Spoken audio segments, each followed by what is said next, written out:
Salut, je m'appelle Benoît Voyer.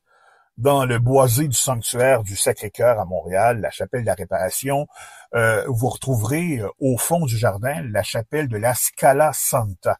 Il s'agit d'une œuvre d'architecture que vous retrouverez peu ailleurs au Canada.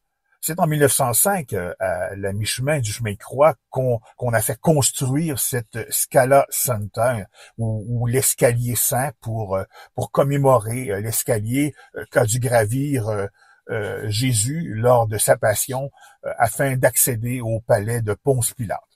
Cet édifice, dessiné par l'architecte Joseph Arthur Godin, est de style byzantin et a été un des premiers bâtiments au Québec à être construit en béton armé. Le style byzantin est le plus ancien des styles connus dans la construction d'églises chrétiennes et est toujours couramment utilisé pour les églises orthodoxes grecques et russes. La Scala Santa est un édifice à plan centré sur lequel trône une coupole hémisphérique contrebutée sur 6 exèdres semi-circulaires surmontés de demi-coupoles. C'est très beau.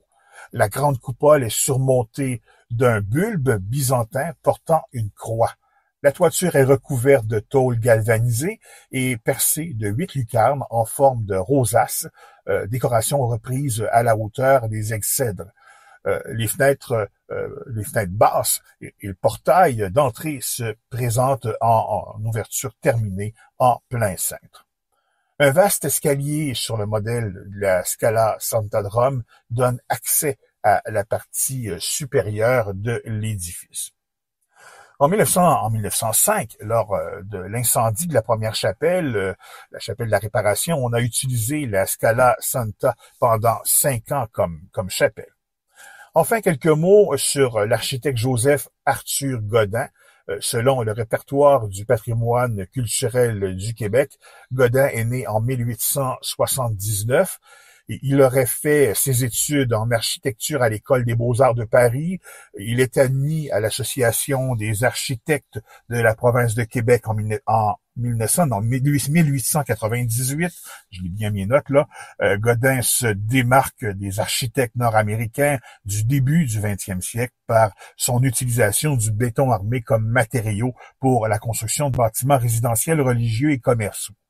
Il réalise notamment l'église Sainte-Famille d'Aumont en 1908 et 1909, l'église du Très-Saint-Sacrement à Hawick en 1909-1910, l'église Saint-Paul à Montréal en 1910 et 1911 et le célèbre théâtre des variétés à Montréal dont a été propriétaire le comédien Gilles Latulippe.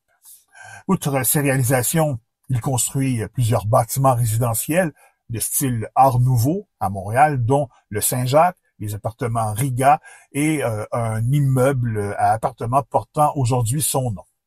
Joseph Arthur Godin est décédé en 1949. Pour relire les notes de cette chronique, consultez la section Au fil des jours, des semaines et des mois de mon blog, tapez www.benoitvoyerenliberté.blogspot.com.